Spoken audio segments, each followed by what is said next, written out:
Hello guys, स्वागत है आपका। आप देखने वाले हो अभी हाल ही में रिलीज हुई horror thriller movie do not enter का ब्रेकडाउन, जिसके डायरेक्टर हैं मार्क ग्लासफेल्ड, जो कि बहुत बड़े म्यूजिक वीडियो डायरेक्टर हैं और ये उनकी डेब्यू मूवी है एज डायरेक्टर। राइटर हैं स्टीफन सुस्को, जो द ग्रज और द ग्रज 2 लिख चुके हैं और टेक्सास चेनसॉ 3D की स्टोरी दे चुके हैं। ये मूवी बेस्ड है डेविड मोरेल की 2005 में आई क्रीपर्स नाम की नॉवल पे, और इसका नाम भी पहले क्रीपर्स ही था, बाद में चेंज हुआ। मूवी अच्छी खासी ठीक ठाक है, अगर आप देखना चाहो तो देख सकते हो। तो चलिए अब ज्यादा देर ना करते हुए जल्दी से ब्रेक डाउन स्टार्ट करते हैं। ये कहानी है क्रीपर्स नाम के एक एक्सप्लोरर ग्रुप की, जो कि ऐसी जगहों पे जाते हैं जहां पे आम जनता का या तो जाना मना है या फिर जगह ऐसी है कि कोई जा नहीं सकता, पर ये जाते हैं और उस जगह की वीडियोस फोटोज लेकर सोशल मीडिया पे अपलोड भी करते हैं ताकि बाकी जनता भी उस जगह को देख पाए। ग्रुप में है ग्रुप का लीडर रिक, जो जगह चुनता है और सारा प्लान तैयार करता है। उसकी गर्लफ्रेंड डायन, जो कि बेसब्री से सोशल मीडिया पे फेमस होना चाहती है। वर्नन, जो कि फोटोज लेता है। कोरा, जो ग्रुप की चाबी है, यानी जहाँ रास्ता नहीं होता वहाँ ये पार्कोर वगैरह करके कोई ना कोई रास्ता खोल देती है। और लास्ट में है जेडी, जो कुछ खास नहीं करता। ऐसी एक रात वो सब अंडरग्राउंड लोकेशन पर जा रहे थे। पुलिस को चकमा देकर ट्रेन पर चढ़े, चलती ट्रेन का दरवाजा खोला और मौका देखकर सब के सब कूद गए, पर कूदते ही पीछे से एक और ट्रेन आ गई तो पूरी जान लगाकर सब भागे और किसी तरह साइड में अटक कर ट्रेन से जान बचाई। ये सब रिस्क इनके काम में आम है और इन्हें पसंद भी है। खैर, लोकेशन पर पहुंचे तो वहां का रास्ता भी कोरा ने ही खोला अपने स्किल्स दिखाकर। उस जगह पे जीन मिशेल बास्कियार्ड की बनाई हुई ग्राफिटी बनी हुई थी, जो बास्कियार्ड ने शुरुआती दौर में बनाई थी। और आपको बता दूं, जो स्ट्रीट आर्ट का राइज हुआ उसमें बास्कियार्ड का हिस्टोरिक रोल था। उन्होंने 600 से ज्यादा पेंटिंग्स बनाई, जो कि मिलियंस में बिकी, और 1500 से ज्यादा ड्राइंग्स पर शुरुआत हुई थी इन्हीं ग्राफिटी से। इसलिए इस ग्राफिटी की वैल्यू बहुत ज्यादा है और है भी ऐसी जगह पर जहाँ कोई देख ही नहीं पाएगा कभी।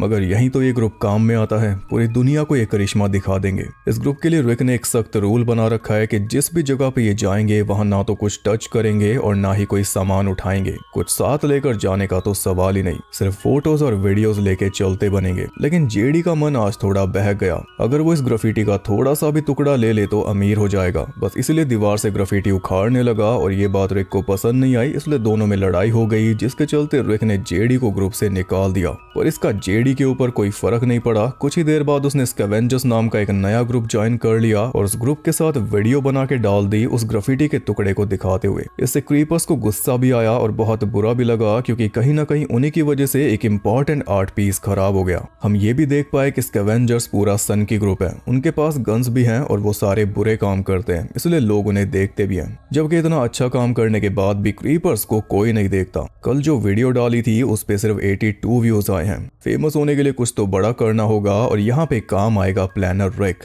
उसने बीच वाले पैरागॉन होटल का ब्लूप्रिंट सामने रख दिया, जो कि सालों से बंद पड़ा है। पैरागॉन वो होटल है जिसमें लेजेंडरी गैंगस्टर मेयर लैंस्की ने अपने $300 मिलियन रखे हुए थे, जो कि आज तक मिसिंग है। और जो भी उन पैसों की तलाश में उस होटल के अंदर जाता है वो कभी वापस नहीं आता। अर्बन लेजेंड ये है कि इस होटल में इविल का वास है, यानी ये काम बहुत डेंजरस साबित होगा, इसलिए ये चारों जाएंगे। वो सब सोचने लगे थे कि इतने पैसों के साथ तो हम बहुत अमीर हो जाएंगे, लेकिन रिक ने उन्हें कोड याद दिला दिया कि हम सिर्फ फोटो और वीडियोस के लिए जा रहे हैं, पैसों के लिए नहीं। अगर तुम्हें पैसों का लालच है तो अभी बता दो, फिर हम नहीं जाएंगे। किसी की आवाज नहीं निकली, इसलिए जाना डन हो गया। जब अंदर की फोटोज और वीडियोस लेके बाहर आएंगे तो वैसे भी वायरल हो जाएंगे। रिक ने एक और बात साफ कर दी कि इस बार हम एक टीम के तौर पे ही सब कुछ करेंगे, कोई भी कुछ अलग से नहीं करेगा अपने सोशल मीडिया के लिए। ये बात रिक ने डायन के लिए बोली और वो मान भी गई। लेकिन इसके बाद दोनों में कुछ अनबन हो गई जब डायन ने रिक को अपने नए बाल दिखाए और रिक ने कोई अच्छा रिएक्शन नहीं दिया। इसी नाराजगी का फायदा उठाते हुए डायन ने अपने सोशल पे पोस्ट कर दिया कि हम पैरागॉन में जा रहे हैं। अभी 2 मिनट पहले रिक ने स्पेशली इसे मना किया था, फिर भी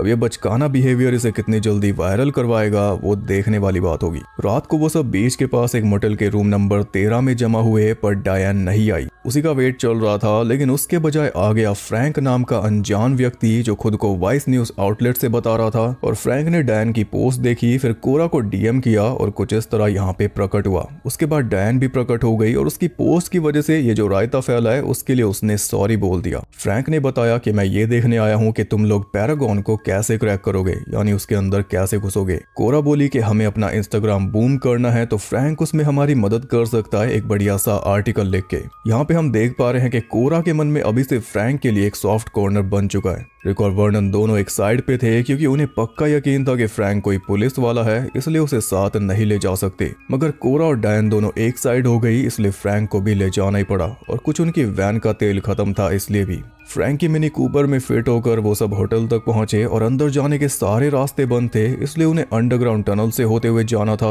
पर इसमें भी दिक्कत हो गई क्योंकि उसी टाइम आसमान में काले बादल छा गए, यानी टनल में से जल्दी निकलना होगा वरना पानी में बुरे फंस जाएंगे। एक दिक्कत और थी कोरा की। वैसे तो कोरा ग्रुप की चाबी है, मगर कीड़े मकोड़े और चूहों को देखकर उसका खुद का ताला बंद हो जाता है। उसे इसी बात का डर था और हुआ भी कुछ ऐसा ही। जब वो सब लाइन से टनल के अंदर रेंग रहे थे तभी एकदम से हजारों चूहों का झुंड उनकी तरफ आ गया। कोरा की सांसें फूल चुकी थी, पर सही टाइम पे फ्रैंक ने उसे कवर कर लिया, जिस वजह से वो बेहोश होने से तो बच गई। टनल से निकल के वो बैरिकेडिंग तोड़ के अंदर जाने का रास्ता बना रहे थे, लेकिन इतने में डायन उनसे अलग होकर अपना अलग रास्ता ढूंढने निकल गई। पर असली मोटिव था उसका होटल के अंदर से इंस्टाग्राम लाइव करना। इधर डायन का लाइव चालू हो चुका था और उधर वर्नन की फोटोज और रिक की वीडियो। पैरागॉन के अंदर आकर बहुत तगड़ी फीलिंग आ रही थी, तो जोश जोश में रिक ने कुछ ज्यादा ही जोर से पैरागॉन का नाम चिल्ला दिया, जिस वजह से कबूतर डर के उड़ गए और वो टकरा के गए एक बड़े से झूमर से जो मुश्किल से ही लटका हुआ था। हल्का सा भी झटका झेल नहीं पाया और सीधा कोरा के ऊपर गिर पड़ा। कोरा कागज पिचक जाता अगर सही टाइम पे अपने स्किल्स दिखा के साइड ना हटता तो।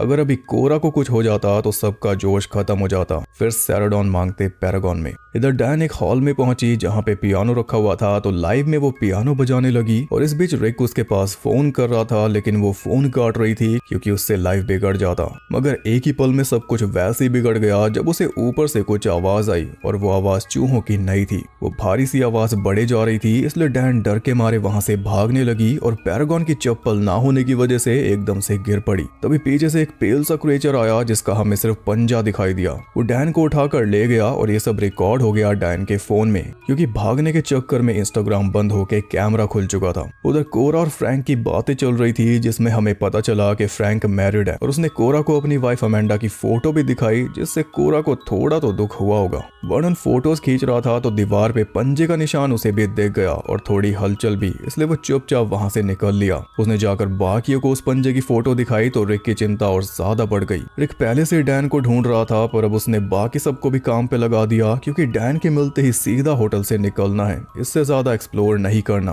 कोरा और वर्नन चल दिए डेस्क की तरफ, वहां से कोई काम की चाबी ढूंढने, और बीच में ही कोरा वर्नन का मजाक उड़ाने लगी कि वो पंजे का निशान देखकर डर गया। ये सारा मजाक वो कर रही थी एक बड़े से स्टैचू के पास जिसे अच्छी तरह कवर किया हुआ था। दोनों डेस्क पे पहुंचे तो वहां पे वर्नन को एक पुराना अखबार मिला जिसमें हेडलाइन थी कि वाइफ का खून होने के बाद पैरागॉन का ओनर लापता हो चुका है, इसलिए अब होटल बंद कर दिया जाएगा। पुलिस ने कुछ ज्यादा तो बताया नहीं है, मगर रूमर्स ऐसा बता रहे हैं कि वाइफ की छाती चीरकर उसका दिल निकाला गया है। ये खबर है 1980 की, तब से ये होटल बंद पड़ा है। रिक और फ्रैंक भी सर्च में लगे हुए थे कि तभी रिक का पैर एक बेयर ट्रैप में फंसकर बहुत बुरी तरह जख्मी हो गया। उसकी चीख सुनकर कोरा और वर्नन भी उसके पास पहुंच गए। उसे मेडिकल केयर की सख्त जरूरत थी, लेकिन उसने खुद जाने से इनकार कर दिया जब तक डैन नहीं मिल जाती तब तक। अब काम चलाने के लिए कुछ तो करना ही था, इसलिए फ्रैंक ने उसके जख्म पे रुमाल बांध के ऊपर से डक्ट टेप चिपका दी। तभी ऊपर से डैन के फोन की आवाज आने लगी, इसलिए चारों जल्दी से ऊपर पहुंचे और ऊपर पहुंचकर देखते हैं कि बीच में एक बड़ा सा पेड़ था जिसपे कई सारे फोन्स और कैमरास लटके हुए थे केबल से। आज तक जो भी इस होटल में आया उन सबके गैजेट्स यहीं पे लटके हैं, एक सिंगल इमेज तक बाहर नहीं गई। वर्नन उस पेड़ की फोटो तो ले रहा है, मगर इससे पहले भी कईयों ने ली थी। डैन का फोन भी उस पेड़ से लटका हुआ था, तो उसका फोन उतार कर वो सब आखिरी रिकॉर्ड हुई वीडियो देखने लगे जिसमें डैन किसी से बच के भागती हुई नजर आई। पर जब वो पंजे वाला सीन आना था उसी टाइम पे फोन की बैटरी डेड हो गई और तभी ऊपर से दोबारा वही भारी आवाज सुनने को मिली। कोरा और वर्नन बोल रहे थे कि हमें पुलिस को बुलाना चाहिए, पर रिक का कहना था कि हमारे पास इतना टाइम नहीं है कि हम पुलिस के आने का वेट करें, और फ्रैंक भी उसकी उसकी बात से अग्री कर गया, इसलिए वो चारों फिर से तलाश में जुट गए। लेकिन बीच में ही उन पे अटैक कर दिया स्कैवेंजर्स ने, जो होटल में आए डायन की पोस्ट देखकर। जेडी सामने आया तो फ्रैंक ने उसके ऊपर गन तान दी, और ये देखकर तो फ्रैंक की साइड के तीनों भी हैरान हो गए कि इसके पास गन कैसे आई। मतलब कि फ्रैंक कोई न्यूज वाला नहीं है, उसका मोटिव भी कुछ और है।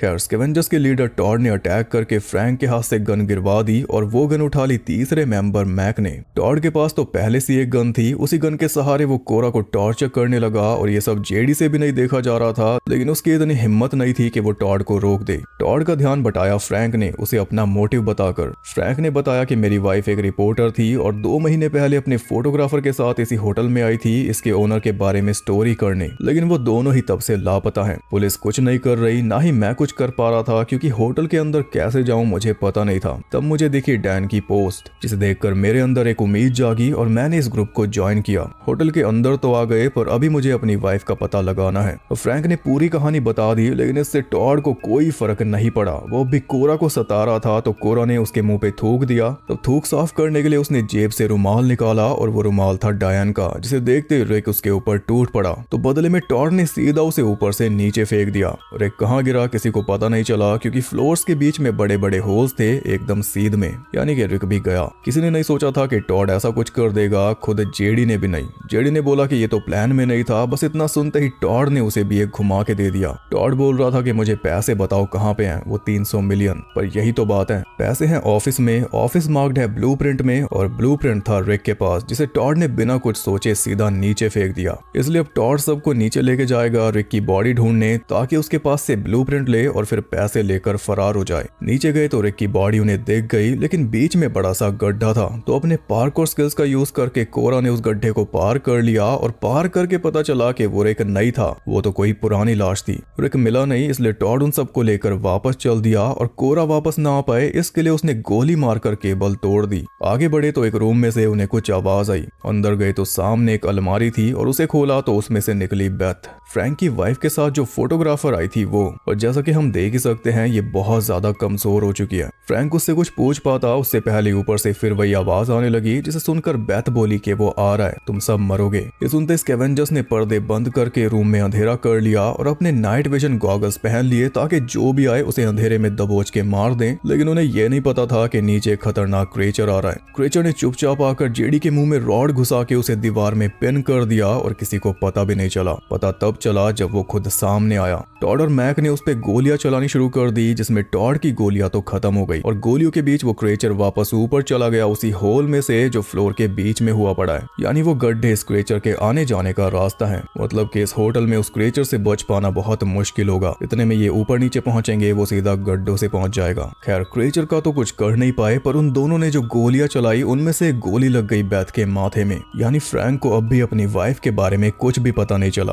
पर उसकी उम्मीद और ज्यादा स्ट्रांग हो गई, क्योंकि अगर बेथ जिंदा है तो उसकी वाइफ भी होगी। उधर हम देख पाए कि डैन भी अब भी जिंदा है। उसे एक ऐसे रूम में होश आया जिसमें किसी सैटेनिक रिचुअल की तैयारी की हुई थी। डैन ने बड़ी कोशिश की, पर चाहकर भी रूम से बाहर नहीं निकल पाई। इधर कोरा भी अपने लिए कोई रास्ता ढूंढ रही थी कि तभी एक रूम में उसे मिल गया रिक, जो अब भी जिंदा था। दोनों मिले ही थे कि तभी वहां पे वो क्रिएचर पहुंच गया, और उसके आते ही रिक छुप गया बेड के नीचे, और कोरा अलमारी में। क्रिएचर ने अलमारी खोल दी तो कोरा ऊपर अटक के खुद को बचा रही थी, लेकिन क्रिएचर का ध्यान उस पे पड़ गया। तब उसे बचाने के लिए रिक बीच में आया, तो क्रिएचर ने उसे पकड़ लिया, और इतने में कोरा वहां से भाग निकली। तो रिक को दूर फेंक कर क्रिएचर कोरा के पीछे पड़ गया, पर तब तक कोरा लिफ्ट में चढ़ चुकी थी। क्रिएचर ने उसे पकड़ने की बहुत कोशिश की, पर लिफ्ट ने कोरा की जान बचा ली। हाँ, कोरा को इस बात का बहुत अफसोस हुआ कि वो रिक को बचा नहीं पाई। ऊपर पहुंची तो उसे कंट्रोल रूम मिल गया, जिसमें सभी कैमरास की फीड चल रही थी। उसे डायन वाला रूम दिखाई दिया, और एक रूम में एक लेडी दिखाई दी चेयर पे बैठी हुई, जिसकी छाती चीरकर उसका दिल निकाला हुआ था। वहां पे कई सारी टेप्स भी पड़ी थी, जिनमें से एक टेप के ऊपर खून लगा हुआ था। तो कोरा ने वही टेप प्ले कर दी, और उसमें से कोरा को सारे जवाब मिल गए।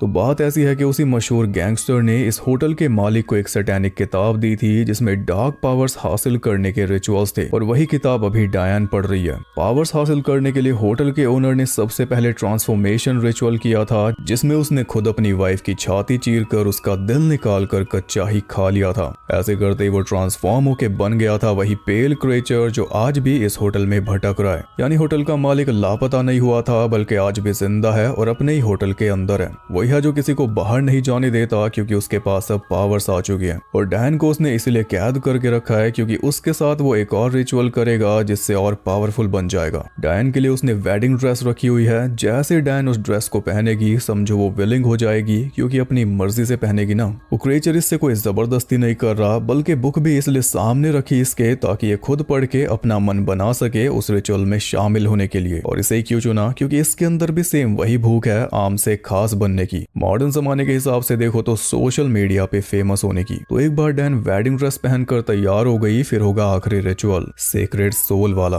क्रिएचर और इसकी सोल मिलके एक हो जाएंगी और वो क्रिएचर बदल जाएगा एक अमर डीमन में, फिर उसे कोई कभी रोक नहीं पाएगा। इसका मतलब यह है कि अभी उसे रोका जा सकता है। इधर टॉड और मैक दोनों भटकते हुए उसी ऑफिस में जा पहुंचे जिसमें $300 मिलियन पड़े थे। गैंगस्टर की बॉडी भी वहीं पे पड़ी थी और उसकी भी छाती चीर कर दिल खाया हुआ था। फिलहाल उसकी बॉडी में एक चूहे ने घर बना रखा है। टॉड को तो सिर्फ पैसा दिखाई दे रहा था इसलिए वो पैसा जमा करने में लग गया, मगर मैक को कुछ ठीक नहीं लग रहा था इसलिए वो जान बचाकर भागा और इसी चक्कर में एक मेटल वायर से टकरा कर अपना गला कटवा बैठा। इस बीच क्रिएचर टॉड के पास पहुंच गया और उसका भी दिल निकाल कर खा गया। फिर पहुंच गया डैन के पास जहां पे हम पहली बार साफ साफ उसका चेहरा देख पाए। इस बीच वर्नन और फ्रैंक पहुंच चुके थे मैक की बॉडी के पास जिसका दिल निकाला हुआ था। वहां से उन दोनों को कैमरा में देखकर वॉकी टॉकी के जरिए कोरा उन्हें गाइड करने लगी और वॉकी मिला मैक के बैग में से। कोरा ने उन दोनों को बताया कि वो क्रिएचर तुम्हारी तरफ आ रहा है, तो दोनों जल्दी से जाके किचन में छुप गए और दरवाजा उन्होंने ब्लॉक किया बेलन से।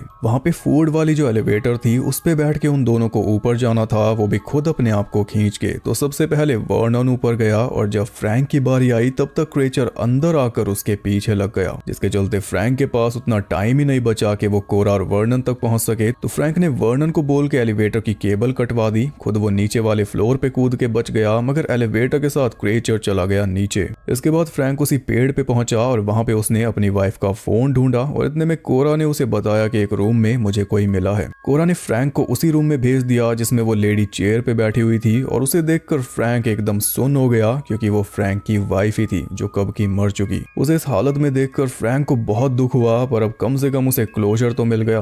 वाइफ को अपनी जैकेट से कवर करके वो पहुंच गया ऊपर उन दोनों के पास और अब वो पूरा जोर लगा देगा डैन को बचाने के लिए क्योंकि खतरा अब भी है। फुटेज में देख गया कि वो क्रिएचर अभी मरा नहीं है, पर फ्रैंक उसे मारने के लिए उतावला जरूर है। इस बीच बहुत सोच विचार करने के बाद डैन ने वेडिंग ड्रेस पहन ली थी और जैसे वो दुल्हन बनी दुल्हा उसके पास पहुंच गया, दोनों वाइट। दूल्हा बड़ा उतावला हो रहा था पर डैन उसके मुंह पे बुक मार के भाग निकली। ड्रेस पहनी थी उसने दरवाजा खुलवाने के लिए, पूरी स्पीड में भागी, फिर भी क्रिएचर ने उसे दबोच लिया। लेकिन उसकी चीख सुनकर फ्रैंक भागा आया और क्रिएचर को साथ लेकर सीधा ऊपर से कूद गया। क्रिएचर को उसने फिट कर दिया पेड़ की नुकीली डाली में और खुद भी नीचे जा गिरा। वो डाली क्रिएचर के दिल के आर पार हो गई जिस वजह से क्रिएचर मर गया और उसे मारते हुए फ्रैंक खुद भी मारा गया, मगर फ्रैंक को साथ लाकर ये सब जरूर बच गए। जब कोरा उन दोनों को रिक की बॉडी के पास लेकर गई तब पता चला कि रिक तो अब भी जिंदा है, यानी पूरा ग्रुप सही सलामत है। बस इसी खुशी में उन सब ने अंदर की फोटोज ली, वीडियोस बनाई जिनकी वजह से वो बाहर आकर वायरल हो गए। कहाँ तो 100 व्यूज पूरे नहीं हो रहे थे, अब आ रहे हैं 100 मिलियन व्यूज, पूरे सेलिब्रिटी बन चुके हैं। क्रिएचर के पंजे वाली वीडियो भी वायरल हो चुकी है और उसे सब फेक समझ रहे हैं। कामयाब होते डैन ने फिर अपने बाल बदल लिए और इस बार रिक ने भी कुछ बदला। अपने कोड को तोड़कर वो अंदर से कुछ पैसे उठा लाया जिनसे अब ये चारों ऐश की जिंदगी जिएंगे और इसी के साथ ये मूवी होती है खत्म।